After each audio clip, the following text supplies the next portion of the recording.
साजो सामान के साथ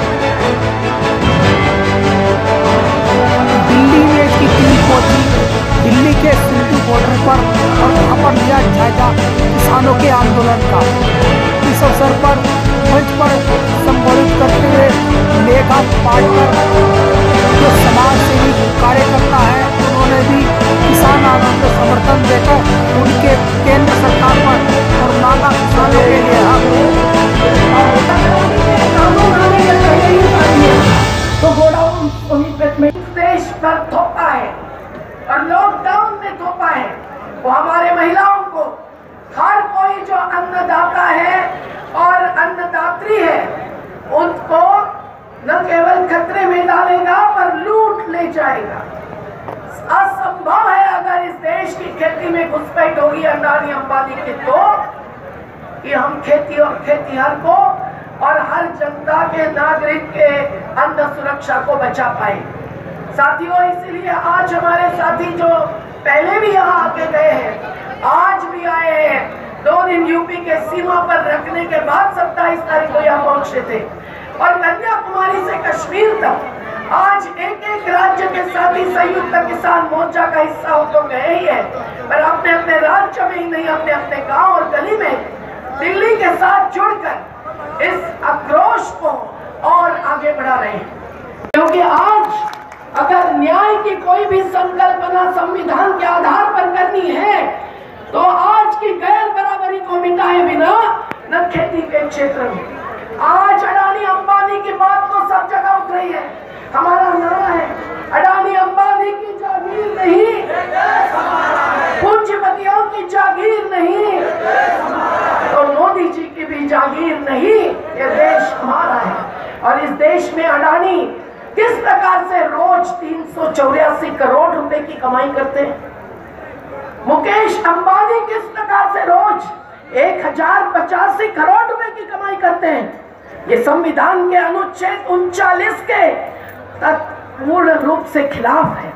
हमारी एक बहन दलित विधवा भूमिहीन अगर पूरे दिन भर मेहनत करती है, या कारखाने में अभी मोदी जी ने 44 श्रम कानून भी खत्म कर दिए, तो 12 घंटे काम ले सकते हैं, महिला को नाइट शिफ्ट दिला सकते हैं, लेकिन क्या ऐसी महिला या पुरुष को एक दिन की मजदूरी भी 1085 रुपये, करोड़ नहीं 85 रुपये मिल सकती है? क्या किसान अपनी कपास, गेहूं, ज्वारी, सोयाबीन या फल और सब्जी बेचने जाता है, हम मंडी में खड़े होते हैं और देखते हैं कि एमएसपी कुछ मतलब नहीं रखता जब तक उस पर कानून नहीं होता, और होते हैं और करवा लेते हैं खरीदी कपास की 5850 रुपये में।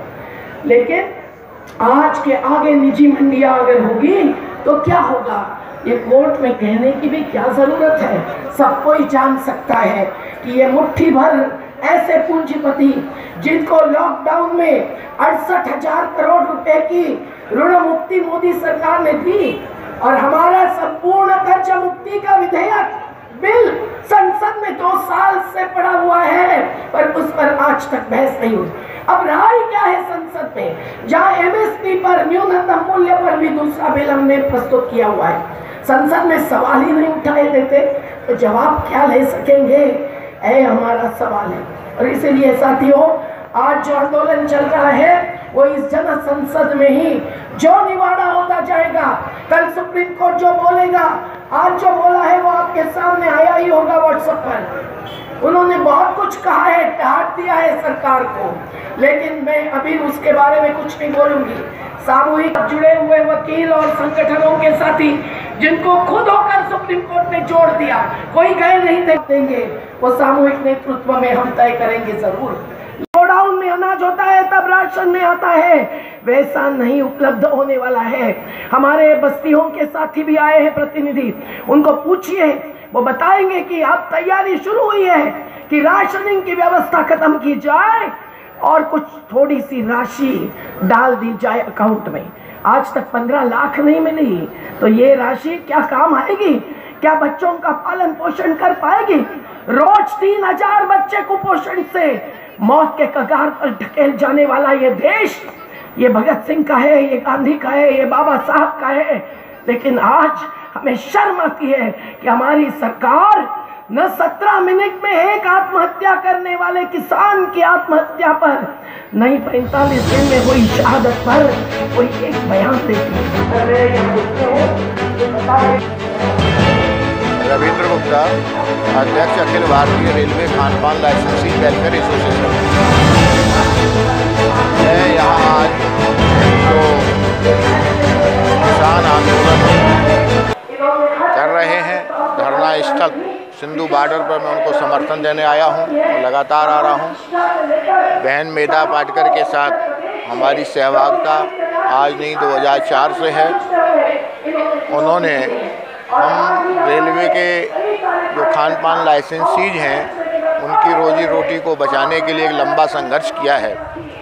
इसलिए हम सब लाइसेंसियों की ये राय बनी है कि हम लोग जाके मेधा जी का समर्थन करें। मेधा जी के द्वारा किसान आंदोलन को समर्थन दिया जा रहा है, उसमें बढ़ चढ़ के भाग लें, इसलिए यहाँ हम प्रतिदिन आ रहे हैं।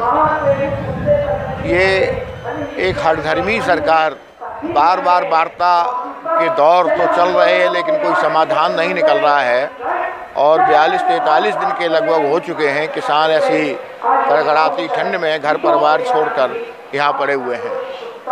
ये मोदी सरकार इस प्रकार से काम कर रही है कि जिसमें किसान, मजदूर, गरीब के लिए कोई जगह नहीं है।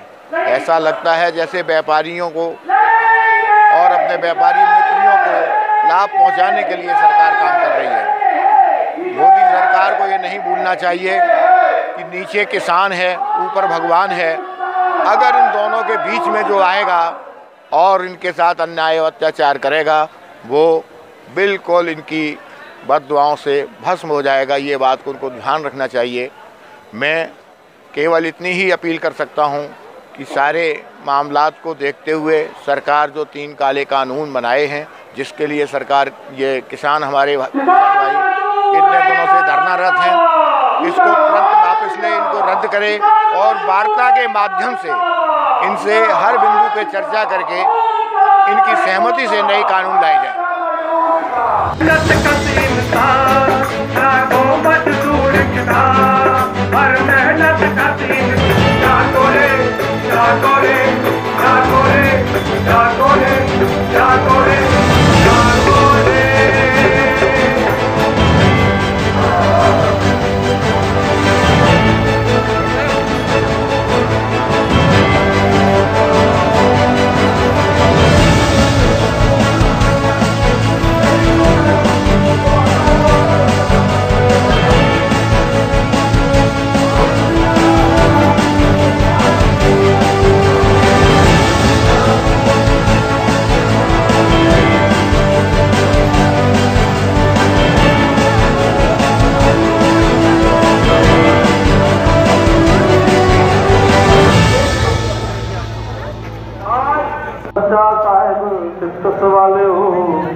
डोनेशन से ही तो चुनाव जीतते हैं ये, उसके बाद वो लेते भी हैं वापस। इसलिए तो 2 चुनावों के बीच में वो उनके पक्ष में पूरा दान धर्म करते हैं। 68,000 करोड़ रुपए का कर्जा मुक्ति नीरव मोदी और विजय मल्ल्या जैसे 8-10 परिवारों को देना और लॉकडाउन से ग्रस्त और त्रस्त हमारी महिलाएं मेहनतकश, उनके अकाउंट में 10,000 रुपया डालो कि हमारी मांग नहीं मानना, ये क्या बताता है?